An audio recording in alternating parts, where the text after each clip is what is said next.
A valuable lesson indeed, Mr. Speaker. Thank you very much. And just in this few seconds before we move on to question period, I'll take the opportunity to revisit the petition brought forth earlier today by the Honourable Member for Sackville-Cobequid. And for the record, I will reread the prayer. We, the undersigned, object to the current practice of the Nova Scotia Health Authority to permit the various hospitals under its auspices to accommodate both men and women in the same room without the express permission of the patients involved. And unfortunately, while it does contain an objection, it does not contain an ask of government, and therefore the petition is rejected. We will now move on to oral questions put by members to ministers. And just while we wait for the clock to tick through there, I will recognize the Honourable Leader of the Official Opposition. Mr. Speaker, Nova Scotians continue to be shocked at what the Premier is committed to spending in the city of Portland, Maine. That spending includes having Nova Scotia taxpayers pay for terminal upgrades in downtown Portland. Now it appears it also includes a requirement that the taxpayers of Nova Scotia pay, and I'll quote, to paint or repaint the lines in the travel lanes, Mr. Speaker, that lead up to the terminal itself. So imagine that, Mr. Speaker. Our taxpayers are now being asked to pay to paint the lines in the travel lanes of downtown Portland.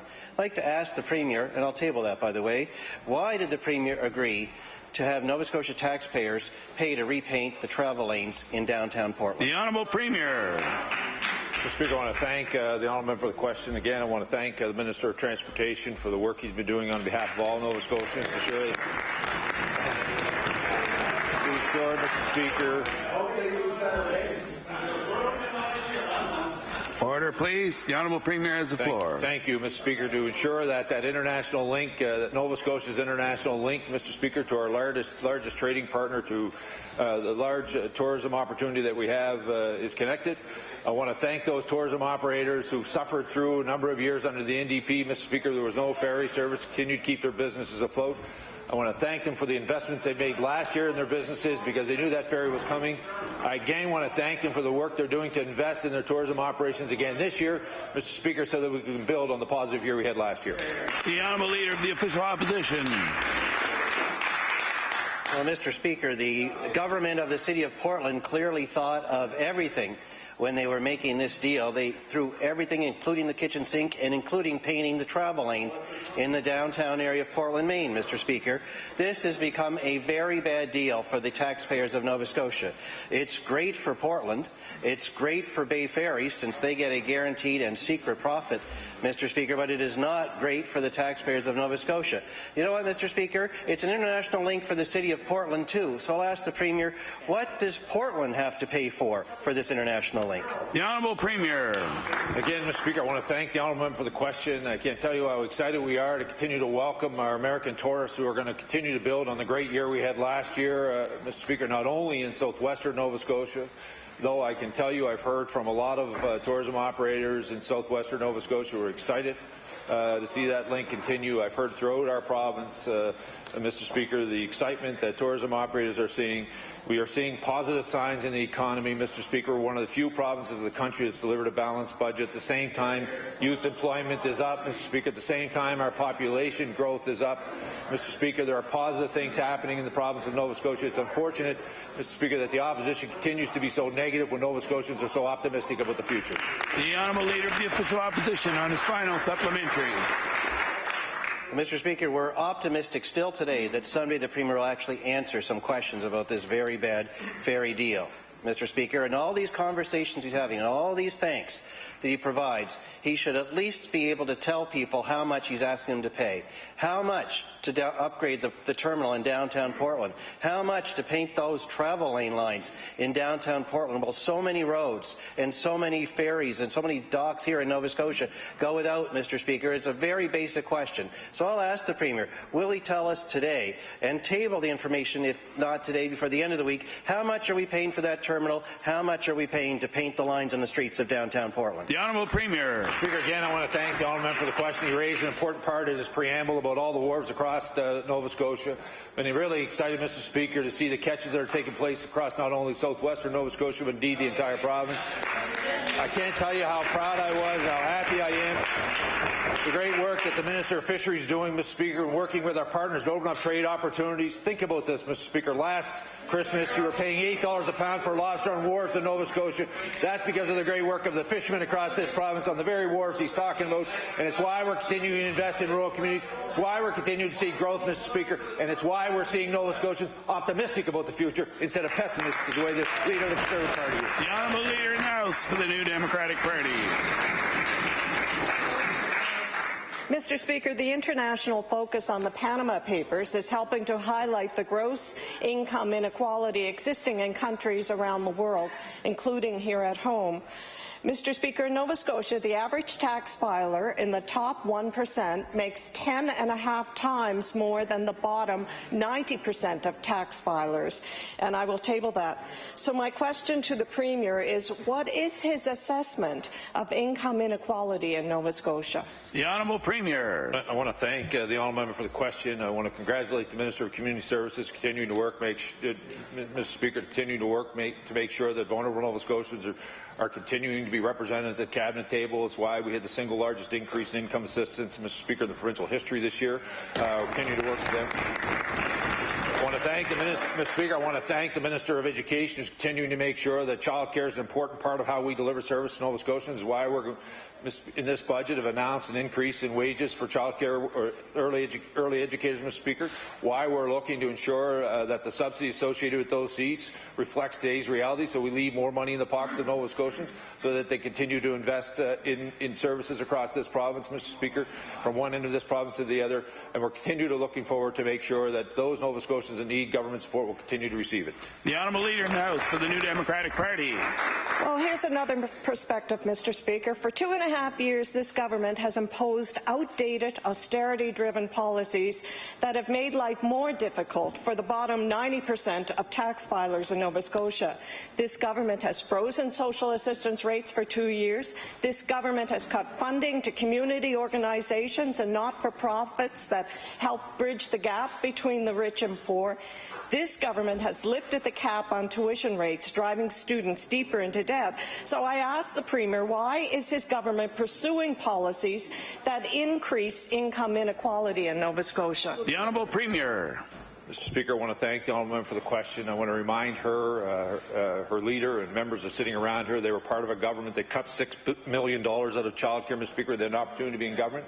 Mr. Speaker, I want to remind the honourable member that I just referenced in my earlier answer, Mr. Speaker. The Minister of Community Service announced in this budget the largest single increase for income assistance in the history of this province, Mr. Speaker, while they were ignoring the needs of families across this province, Mr. Speaker, this government is responding to the needs of the citizens.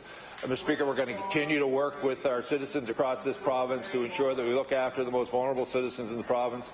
Mr. Speaker, we're going to do it in an equitable, fair way. The Honourable Leader in the House for the New Democratic Party. Mr. Speaker, there are serious concerns about the moral compass of this government. Last year, the Royal Bank reported record profits of $10 billion. That's the equivalent to the province's annual budget. Yet this government chose to provide the Royal Bank with a payroll rebate of $22 million. Meanwhile, Mr. Speaker, in last year's budget, this government took $30 million in revenue from small business owners by reducing their dividend tax credit. So I ask the Premier, how will taking millions away from small business owners and giving it to a bank with record-setting profits help address income inequality in Nova Scotia? I'd like to remind the honourable member the term moral compass is an unparliamentary term. The Honourable Premier. Thank the honourable member for the question. I want to remind her small business optimism and confidence, Mr. Speaker, is higher today than it ever was under an NDP government, Mr. Speaker. Small businesses across this province are investing, Mr. Speaker, in their companies. They're hiring young Nova Scotians. They're employing more Nova Scotians, Mr. Speaker. Our population is on the rise, Mr. Speaker. And when they had an opportunity to be in government, what did they do, Mr. Speaker? They saddled up next to union leaders, Mr. Speaker, gave union leaders high increases, changed the tax rate. Let me finish. I'm not finished. Changed the tax rate in this province, which gave themselves a pay raise, Mr. Speaker, and they forgot about the vulnerable citizens of this province.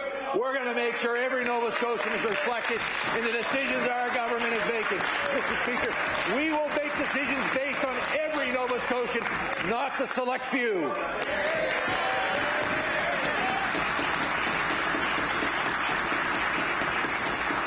member for Pictou East. Thank you, Mr. Speaker. My question is for the Minister of Energy. There's an increasing uncertainty about the Muskrat Falls mega project, and during a media scrum in late April, the minister was asked if there's a plan B if Muskrat Falls is delayed. His response: there's no plan B because there's no fear of plan A not going forward. Now we've got not one but two consultant reports in 1 week that say the government should plan for delays at best and the entire cancellation of the project at worst. So my question for the minister is, will Nova Scotia still reach its 40% renewables by 2020 target if Muskrat Falls is delayed? The Honourable Minister of Energy. Mr. Speaker, we continue to work not only with Nova Scotia Power but with all Nova Scotians at finding alternative sources of fuel here in this province to meet our renewable energy targets but to lower our carbon footprint. Technology is developing all the time. We've made strategic investments in battery storage, for example, the investments we're making in tidal energy, the investment that we've made with Efficiency Nova Scotia that's helping Nova Scotians lower the amount of power that they use. All of those continue, Mr. Speaker. Our targets are 4 years down the road. We've already met our 2015 targets, and we remain committed to meeting our 2020 targets. The Honourable Member for Pictou East. Thank you, Mr. Speaker. And it sounds like maybe there is some plan Bs in the works there, but 4 years may seem like a long time sometimes, but it's not that long, really, in the grand scheme of things. In that same late April scrum, the minister told the media that the agreement with the federal government to reduce our CO2 emissions while keeping some coal-fired plants open is a whole separate discussion for the Muskrat Falls project, he said. I'd just like to paint a little line for the minister between those two things, because the federal government exempted the province based on the increasing the use of renewable energy by 2020, which is supposed to come, much of it, 20% of it, from Muskrat Falls. So my question for the minister is, in light of the latest developments with Muskrat Falls, has the minister discussed the status of the agreement on CO2 emissions with the federal government? The Honourable Minister of Energy. Mr. Speaker, what the member is referring to is the equivalency agreement, which actually is negotiated between the Department of Environment and the federal government. But I can assure him that we continue to work closely between departments, along with our federal colleagues. Nova Scotia has been leading the way in lowering our CO2 emissions, and that's something that all Nova Scotians can be proud of. We had a history of very heavy coal dependence here in this province. The amount of reduction we've been able to do is something all Nova Scotians should be proud of. It's by initiatives that a number of administrations have brought forward, which we continue to support. Mr. Speaker, we have a ways to go, but there's no doubt that Nova Scotia is leading the way here in this country, and we'll continue to work closely with our federal government, whether it be on mercury emissions, whether it be on sulphur emissions, whether it be on greenhouse gases. We continue to work with them as a partner, but there's no question Nova Scotia is certainly doing its part. The Honourable Member for Truro, Bible Hill, Millbrook, Salmon River. Thank you, Mr. Speaker. My question today is for the Premier. Women are among the hardest hit by the effects of income inequality. One of the main reasons for the gender wage gap is that most women work in lower wage occupations and lower paid industries. A fact sheet produced by this government states that women represent 100% of those employed in 6 of the 10 lowest paying occupations in the province. I'll table that. Women over 65 are more likely to live in poverty and less likely to have access to employment-related pensions, and I'll table that. So my question for the Premier is, if the Premier truly wants to make sure that every Nova Scotian is looked after, not just the select few, does he find it acceptable that women working in Nova Scotia in 2016 are still living in poverty? The Honourable Premier.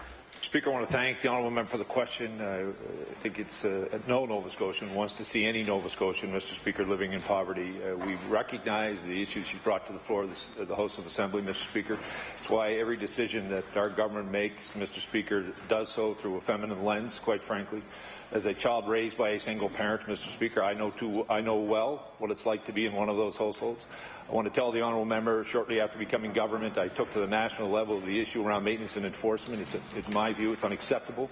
If 2 adults have differences, that's their business, but you have a responsibility to care for your children, and it's our government's mission to ensure that those are responsible to raise their children, they will. Mr. Speaker, I'm very proud of the fact I've appointed more women to the Executive Council than ever in history. I'm very proud of the fact, Mr. Speaker, I'm very proud of the fact, Mr. Speaker, that the Deputy Minister level, Mr. Speaker, the gender balance is 50-50, Mr. Speaker. Very proud of the fact when I have an opportunity to appoint people to the bench, I've appointed more women to the bench, Mr. Speaker, than that government did in 4 years. I did, Mr. Speaker, in a very short period of time. We're going to continue to make sure, Mr. Speaker, that the gender balance and gender equality continues to remain the focus of this government. Do we have work to do? Of course we do. But, Mr. Speaker, we're going to continue to work with those Nova Scotians that recognize this government is looking forward and not looking back at the years that the mess they left us in. The honourable member for Truro, Bible Hill, Millbrook, Salmon River. Thank you, Mr. Speaker. Well, I commend anybody for putting women in any positions of authority, and I commend the Premier for that. However, I am talking about poverty in Nova Scotia and how we're going to deal with that issue. A recent report on the gender wage gap in the retail sector found that even when working in the same types of jobs, men are paid more than women, and when full-time positions become available, they're more likely to be given to men. Low wages contribute to the gender wage gap and income inequality, and this is both an important social issue and an economic challenge. The McKinsey Global Institute calculates that $12 trillion could be added to global GDP by 2025 if steps were taken to advance women's economic equality. So could the Premier please explain what this government is actually doing to address the gender wage gap? Thank you. The Honourable Premier. Mr. Speaker, again, I want to thank the honourable member for the question. Not only, Mr. Speaker, have we made the investments and appointments that I referred to earlier, we're continuing to drive and work with our private sector partners to drive growth opportunities. We're very encouraged by the fact we led the country in retaining young people in this province, Mr. Speaker. We're very encouraged on the population growth that's taking place. We're encouraged by the excitement we're seeing in the private sector to create opportunities for our citizens. We're also, I want to remind the honourable member that we're very encouraged by the fact when we look across our professional service, many of our daughters, Mr. Speaker, are not only making up 50% of those classes, Mr. Speaker, they're making up more than 50% in some of the professions across our government services, Mr. Speaker. We're going to continue to lead by example. We're going to continue to stand beside our daughters, Mr. Speaker, to ensure that they recognize that they have the same equal opportunity and the same opportunities in this province as their brothers do. The Honourable Leader of the Official Opposition. Mr. Speaker, my question is to the Minister of Transportation. Route 209, known as the Shuley Road, runs between Joggins and Apple River. It connects the world-renowned Joggins Fossil Cliffs with Cape Chignecto Provincial Park. The road is still there, Mr. Speaker, but it has been erased from the government road condition map. That omission makes it harder for local tourist operators to attract people to the area and make a living. Mr. Speaker, I'd like to ask the Minister, why was Route 209, the Shuley Road, erased from the provincial road condition? The Honourable Minister of Transportation. Thank you, Mr. Speaker, and I thank the member opposite for the question. It really is an important one. Obviously, that's a significant road for the connection it makes in the members' riding. The only information I have about the online technology that we have is that it's a lot of times it's based on volume. So I don't know if there's any weight or any inclusion of the significance from a tourism or from an economic perspective. So I can certainly check on the details of that road, and if we can do that with respect to this particular Shuley Road, then certainly we'll do so. Thanks. The Honourable Leader of the Official Opposition. Thank you, Mr. Speaker. I appreciate that answer. After all, rural Nova Scotia does deserve a chance to succeed, Mr. Speaker. There have been cuts to many government services in rural areas, but erasing the Shuley Road off the road condition map seems to be a step too far. I appreciate the Minister is going to look into it. Will he share with the House when he will have an answer to the Shuley Road issue, and will he commit to putting it back on the map, if at all possible? The Honourable Minister of Transportation. Thank you, Mr. Speaker. I'm sure we can get a response from our local team on the ground there by the end of the day, and if there's any way we can put that back on the map, we'd be happy to do so. Thanks. The Honourable Member for Pictou Centre. Thank you, Mr. Speaker. Mr. Speaker, my question is for the Minister of Education. During estimates, the Minister spoke about the important issue of attendance for students. When a student is not at school, there are no safeguards to ensure that students are safe. We believe that schools should have a policy on how attendance is enforced, and parents should be aware of the policy. Question to the Minister. Will the Minister assure the members of this House that all stakeholders will be involved in the creation of a provincial attendance policy? The Honourable Minister of Education.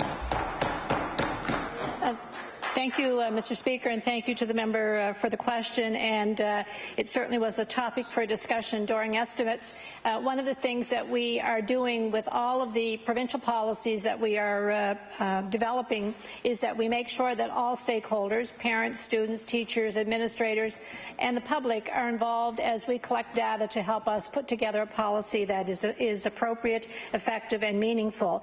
We have done that with the homework policy. We've done that with the Code of Conduct, so that there is one provincial policy. All schools and all principals and all teachers adhere to that. And we're doing the same thing. In fact, Mr. Speaker, the Youth Advisory Council that I have struck at our first meeting discussed this very issue. The honourable member for Pictou Centre. Mr. Speaker, students and parents are concerned about the discrepancies between school boards and how they treat attendance. Inconsistent attendance with high school courses have created significant problems for schools. My question to the Minister, will the Minister commit to having the policy implemented before the start of the school next September? The Honourable Minister of Education. Thank you, Mr. Speaker. We recognize that the input is important. We need to have that before we come out with a policy, and it would be our goal to have something ready for September. We need to know that the policy is in the hands of those who will be implementing it, and we are well along our way to developing this particular policy on student attendance, and it is our goal to have that effective in September of 2016. The Honourable House Leader for the New Democratic Party. Mr. Speaker, my question is for the Premier. We know the government's new strategy for health care in Nova Scotia relies upon patients' ability to move from one end of the province to the other. We've seen this with mental health patients being forced to drive from New Glasgow to Yarmouth for treatment. This system will have serious impacts on rural Nova Scotians, many whom are already struggling to make ends meet. So I'd like to ask the Premier, what is the government's plan to support patients who will experience increased transportation costs to access health services in Nova Scotia? The Honourable Premier. Thank you, Mr. Speaker. I want to thank the honourable member for the question. I want to thank the Minister of Health for the tremendous work he's been doing with our partners to unify a healthcare system across our province. The honourable member raises a great question. I can't tell you how happy Nova Scotians are when I'm hearing some of them, Mr. Speaker, who talk about the fact that they are not stuck in their old district health authority, that if they live in the valley and they can access orthopedic surgery in Pictou County, of course they want to go to Pictou County, and under the new system they have that opportunity.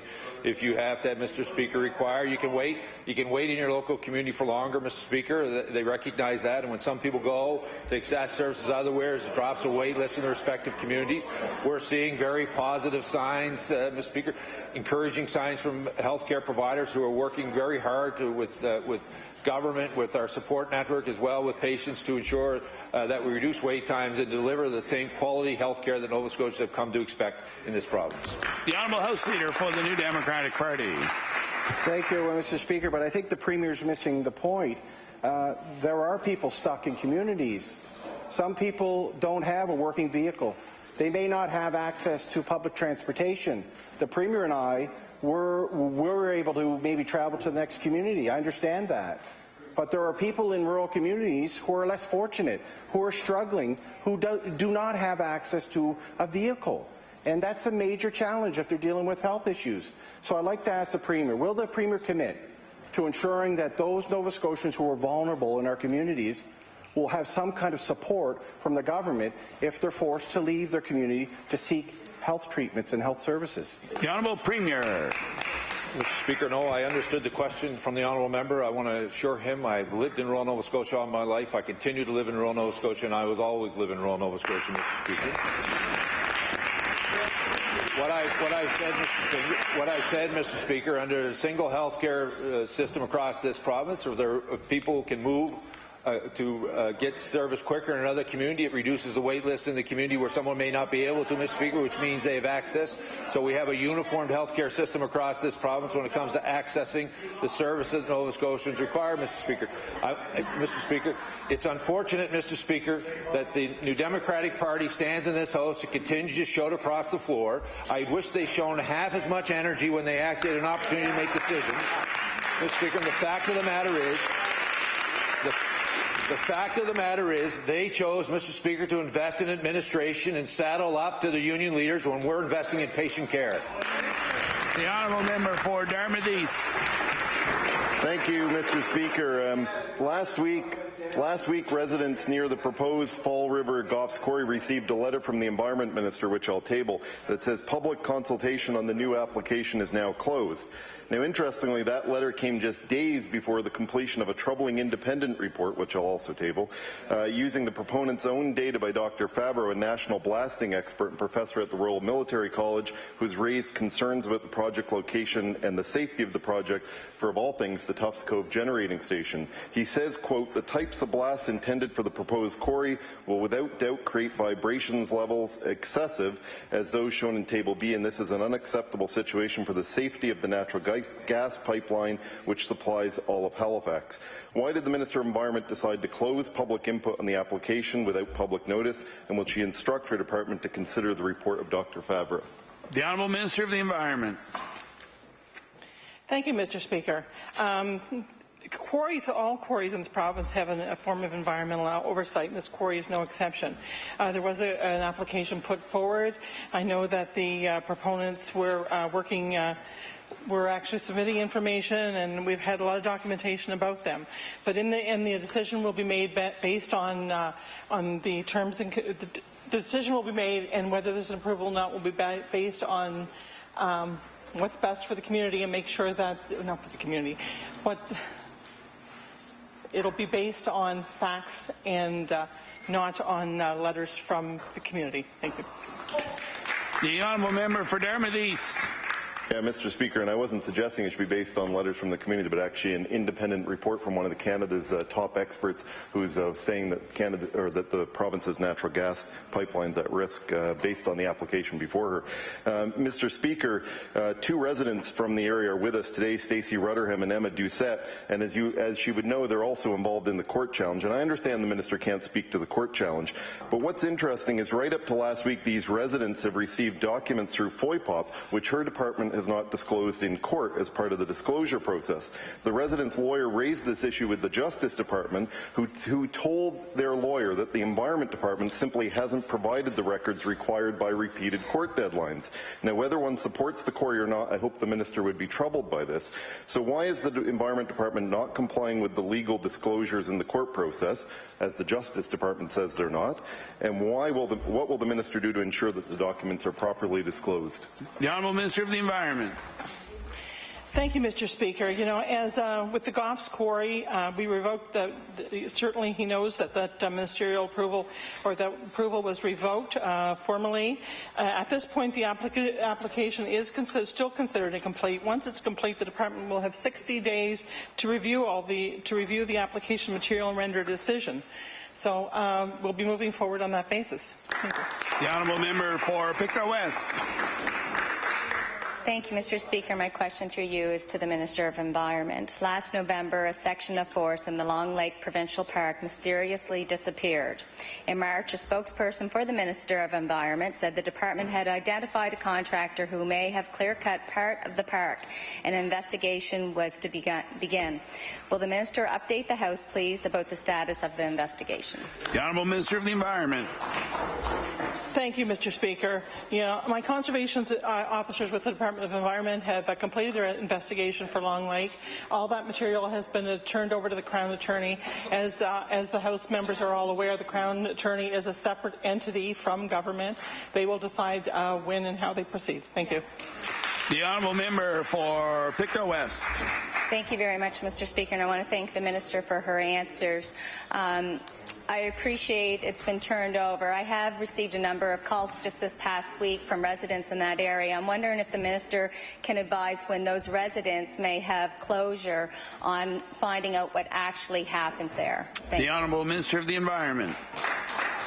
Thank you, Mr. Speaker, and thanks to the member opposite for that question. Certainly, she's not alone in hearing from the residents and people that are very, very concerned about this issue. Some of our own members have also been very concerned about this. This has been a major problem. This is cutting on a provincial park property.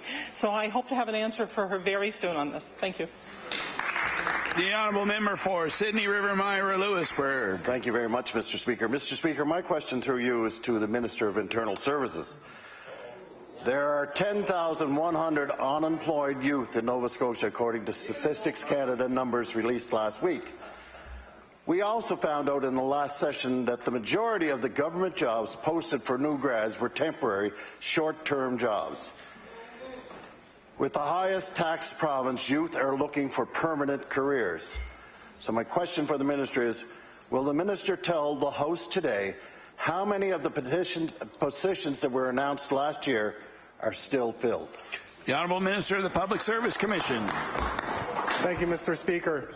As you are aware, in November, our department released 70 positions geared towards youth. I can report back that since that time, we have actually filled more than double that in youth in the Public Service Commission. Mr. Speaker, as I've said before in this House, this was only possible because this government decided to eliminate the requirement for anyone joining the public service to have 2 years experience, and this opened the door to all of our new graduates in universities and in colleges across the province. Mr. Speaker, I'm also excited to report that since taking government, this government has had over 1,000 youth come into the public service. Thank you, Mr. Speaker. The honourable member for Sydney River Myra Lewisburg. You know, Mr. Speaker, it's quite interesting. There must be a course that's given to the ministers on how not to answer questions when they take their oath. Mr. Speaker, the minister seems content to hang his hat on temporary jobs that do not create long-term sustainable career paths for our youth. The unemployment rate in Cape Breton is 18.5%. This is the 5th highest unemployment of any region in the country. The Ivory Report, their 9th goal is Nova Scotia's youth unemployment rate will be at better than the national rate in that year, and I'll table that, Mr. Speaker. So I wonder if the minister would tell us, when will the government take substantial steps to address youth retention and employment in the province of Nova Scotia? The Honourable Minister of the Public Service Commission. Mr. Speaker, I'm not sure what the member is talking about with his question not being answered. Order, please.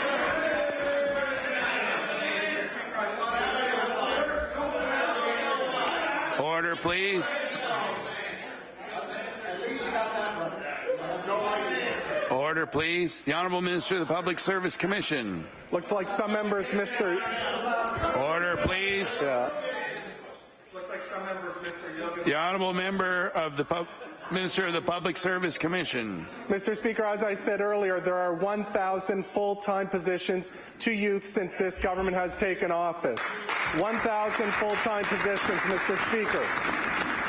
I can also tell you, Mr. Speaker, in the last year, youth unemployment has fallen in the province of Nova Scotia with a significant fall since the last month. Order, please. The Honourable Minister of the Public Service Commission has the floor. Mr. Speaker, I would also like to report to the House that Nova Scotia is leading Canada in youth retention in the provinces. Thank you. The Honourable Member for Sydney River Myra Lewisburg. Well, thank you very much, Mr. Speaker. Mr. Speaker, my question through you is to the Minister of Health. Mr. Speaker, 2 weeks ago, the Minister of Health was quite quick to stand in his place and talk about how Nova Scotia had the 3rd highest doctor-patient ratio in the country. At that time, he was requested to produce the numbers for Cape Breton Island. We're still waiting, Mr. Speaker. I wonder if indeed he can reply so quickly on his feet about what's going on. How come he can't get him up with the numbers to prove what the doctor-patient ratio is on Cape Breton Island? The Honourable Minister of Health. Thank you very much, Mr. Speaker. And I met with Janet Knox, the CEO of the Nova Scotia Health Authority this morning, and we are gathering those up-to-date figures from the Health Authority since there have been a few new doctors going into practice, and we will have those available for the honourable member.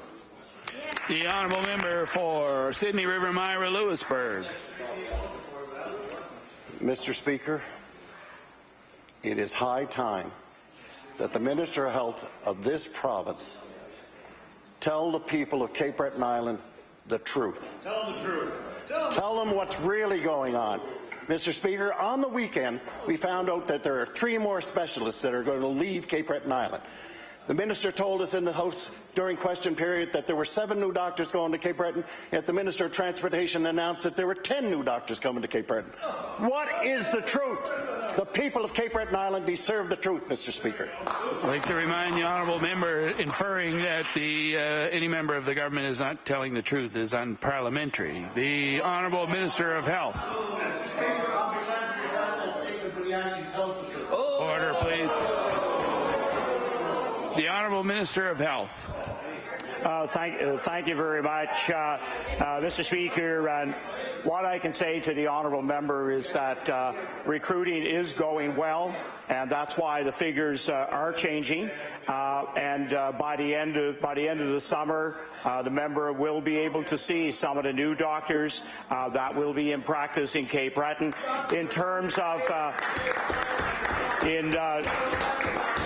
in terms of specialists and when it comes to doctors, what the member needs to realize is that they are individual business people that make decisions for a whole lot of different reasons, and that goes on across the province. Order, on please. A continuous.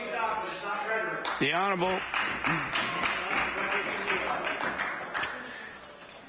Honourable Leader in the House for the New Democratic Party. Mr. Speaker, my question is for the Premier. HRM is facing an affordable housing crisis. 25% of all households, just over 40,000, are spending more than 30% of their income on shelter.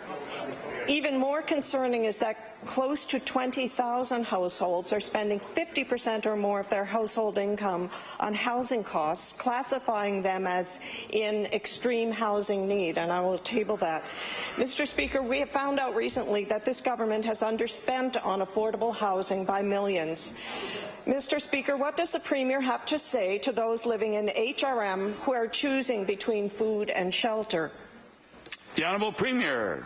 Mr. Speaker, I want to thank the honourable member for the question. I want to remind her that shortly after becoming government, we instituted rent supplements, Mr. Speaker, across HRM and really across the province, but the bulk of them would be in HRM, Mr. Speaker, to deal with the area issues she's talking about.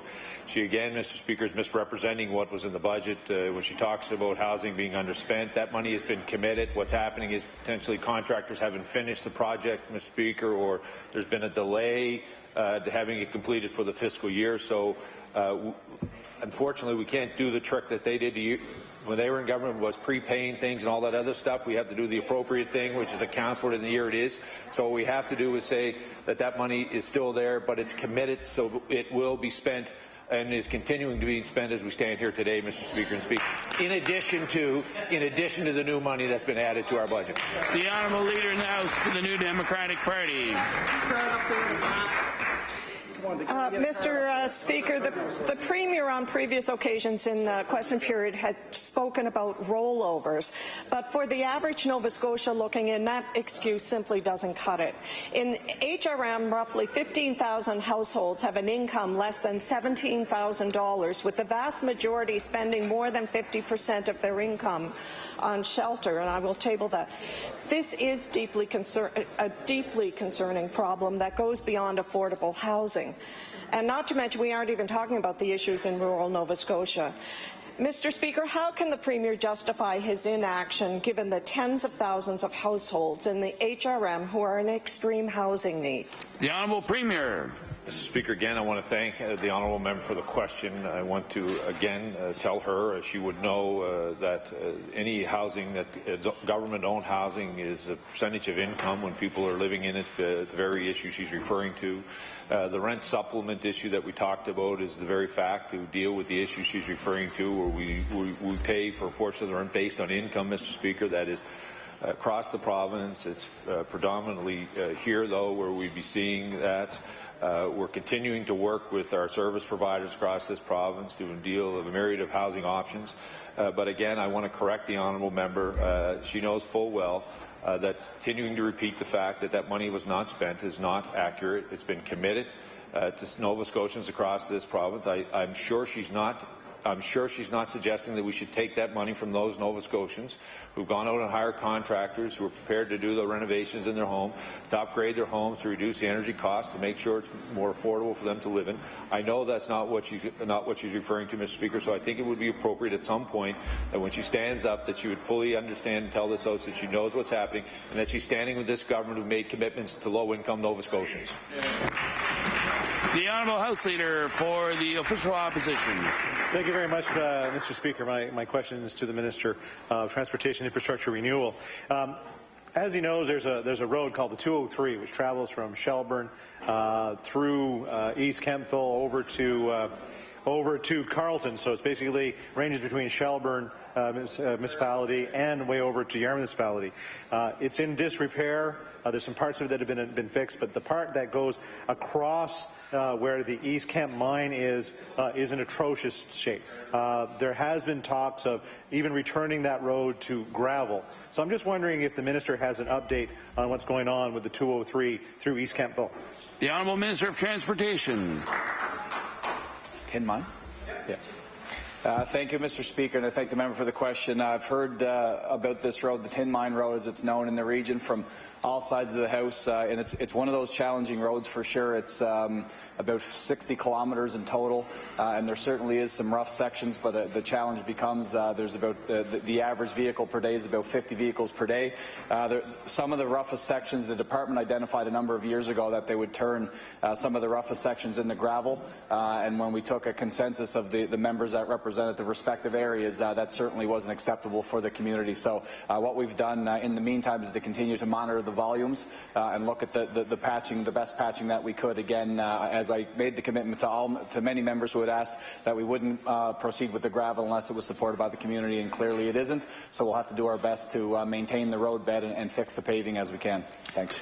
The Honourable House Leader for the Official Opposition. Thank you very much, Mr. Speaker. You know, there's a lot of people that travel along that road, especially people going to Trout Point Lodge, which is a really nice, high-level place to come and stay in the beautiful constituency of Argyle-Barrington. And they have to actually travel across this road that, God forbid, that it's wet because there's so much water that gets into the rows there that it is terrible. So I'll take the commitment from the minister that they're going to monitor it, but I'm just wondering if it's a chicken and egg problem, that there's only 50 people that travel the car because only 50 people can get up that road. You know, if it was actually fixed, we'd actually have more people traveling up that road. So, gravel's not the way to go, but there still needs to be some stuff done to keep it safe for motorists. The Honourable Minister of Transportation. Thank you, Mr. Speaker, and the member is accurate. Seeing the development for the private sector operation that the member alluded to, the hope that one day the tin mine would actually be explored, that would certainly drive volume and other developments that could happen in the area. We will continue to monitor it, regardless of, even though it is a very long stretch of roadway with a very low volume, obviously those roughest sections become worse as time goes on. So we'll reach back into the local department with Steve McIsaac and his team to see what we can do for this year, and I'll check in with our Chief Engineer Bruce Fitzner to see what immediate upgrades we can do to make sure that we at least address some of those roughest sections in the very near future. Thanks. The Honourable House Leader for the Official Opposition. Thank you very much, Mr. Speaker. My next question is to the Minister of Business. In an FOIPOP received by our office on April 7th, we identified that Cushman Wakefield had received nearly $250,000 for facilitating the sale of Digby Pines in Liscombe Lodge. The contract dated June 2015, effective for August 2015, has been in effect for nearly 9 months right now. The province has spent millions on maintenance to our signature sites while trying to divest of these properties. So will the minister update the status of the sale of Digby Pines and Liscombe Lodge and maybe provide a complete breakdown of the costs associated with the sale and maintenance so far? The Honourable Minister of Business. Thank you, Mr. Speaker, and I thank my colleague for the question. As he knows, this property has been for sale for an extended period of time. While they were in government, they faced the same challenges. We continue to work with the private sector and those individuals who have expressed interest in the properties. And when we're able to find a deal that's in the best interest of Nova Scotians, we'll act on that. The Honourable House Leader for the Official Opposition. there was a public tendering process, and Mr. Speaker, apparently as many as 6 offers were received. In a briefing note contained in that FOIPOP, there was mention that the Office of the Minister of Municipal Affairs arranging a meeting with potential buyer. There was another meeting arranged by Tourism Nova Scotia that took place on March 9th. So will the minister confirm that the public tendering process and the sale of these properties was not compromised as a result of the interference by himself, Tourism Nova Scotia, or the Minister of Municipal Affairs? The Honourable Minister of Business. Thank you, Mr. Speaker. One of the important pieces of this particular tendering process is the interest that it has sparked by business people in the community. They've reached out to their local MLAs, and I want to advise my colleague from other sides of this legislature, and we've accommodated them in the expressed interest that they've shared, and our departments individually have facilitated those discussions to ensure that those interests, those proponents, have accurate information and are able to consider all facts in furthering any offer to the province. The Honourable Leader in the House for the New Democratic Party. Yes, my question is directed to the Premier. Mr. Speaker, poverty exists across Nova Scotia, and it is even worse in Cape Breton. The unemployment rate in Cape Breton in April was at 18.2%, and I'll table that. According to a CCPA report, almost 38,000 Nova Scotian children, that's 1 in 5, were living in poverty in 2013. It's the highest rate in Atlantic Canada. The situation is even worse for children under the age of 6. According to the same report, Mr. Speaker, 27% of Nova Scotian children under the age of 6 live in poverty, and the numbers are worse in Cape Breton. And I will table that. Does the Premier agree that these statistics are completely unacceptable in 2016? The Honourable Premier. Mr. Speaker, again, I want to thank the honourable member for the question. Again, as I've said many times in this House, of course, who would agree that children living in poverty is acceptable, Mr. Speaker? The debate will go on about how we help those families. They have an approach, Mr. Speaker, that they didn't implement when they had an opportunity to implement. We have the 4th highest minimum wage in Canada right now, Mr. Speaker. We've chosen to invest in through the work of the Minister of Community Services in making sure that Nova Scotian income assistants are getting support, Mr. Speaker. Can we do more? Should we do more? Of course we can. Of course we should, and we will. The Minister of Education is investing in childcare, Mr. Speaker, so that we'll make those spaces available so that children are getting the childcare they deserve, so parents can go to work resting assured that their children are getting the quality services they deserve. We're going to continue to work with our private sector partners. It's why, through the Minister of Labour, we've asked employers to give the university and community colleges their first opportunity job at home through the Graduate to Opportunities program. There are a number of programs that we're working towards. It's taken a long time to get us in this position, Mr. Speaker. It will take a long time, take a long, sustainable way to get us out. But the good news is, Mr. Speaker, we're seeing youth retention up. We're seeing, Mr. Speaker, we're seeing our population grow, and we're seeing Nova Scotians, for the first time in a long time, optimistic about the opportunities and the possibilities here at home. The Honourable Leader in the House for the New Democratic Party. Mr. Speaker, Emera Inc. recently made public the salaries and benefits paid to its seniors administrators, and I will table that.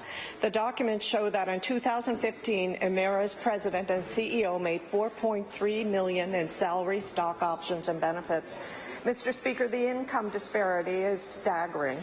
Emera's CEO made $4.3 million, while, as indicated by the tabled report, 43% of Cape Breton children under the age of 6 are living in conditions of poverty.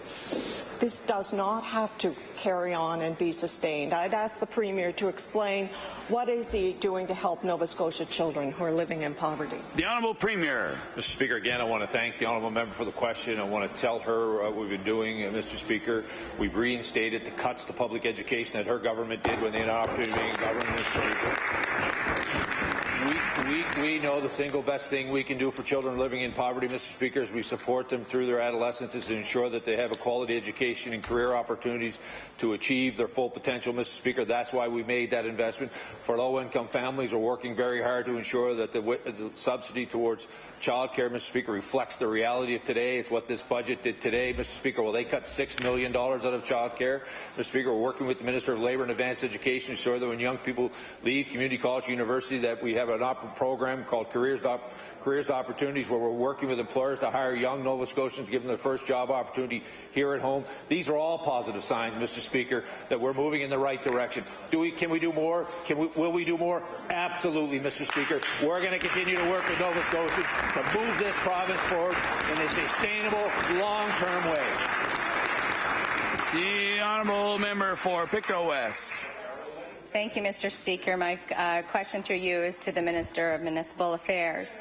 The Halifax City Council passed a motion requesting the province provide a greater autonomy to set commercial taxation levels by area, and I can table that document. There has been no public update from the government on this. Can the minister please provide an update as to whether or not the government is going to accept this request? Thank you. The Honourable Minister of Municipal Affairs. Thank you very much, Mr. Speaker. We are continuously working with HRM and all our municipal units to develop new tax tools for economic development and business growth in our communities. We recently have one that was introduced before the House in Bill 177, where we are providing one such tool, and those conversations will continue with HRM and all of our municipal partners, and we'll develop new ones as we move forward. Order, please. Time allotted for oral questions put by members to ministers has expired. And just before we move on to government business, the Honourable Minister of Labour on an introduction. Thank you, Mr. Speaker. I'd like to direct the members' attention to the East Gallery, where we are joined today by a former member of this House, a former Minister of the Crown, l'Honorable Alistair Surrett, le recteur de l'Université de Sainte-Anne, and I would like the members to give him the warm welcome of the House.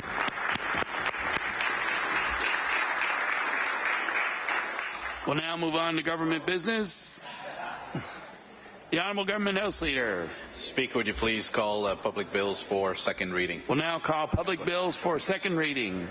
Would you please call Bill number 174, the Financial Measures Act? We'll now call Bill number 174, the Financial Measures Act. The Honourable Member for Kings North.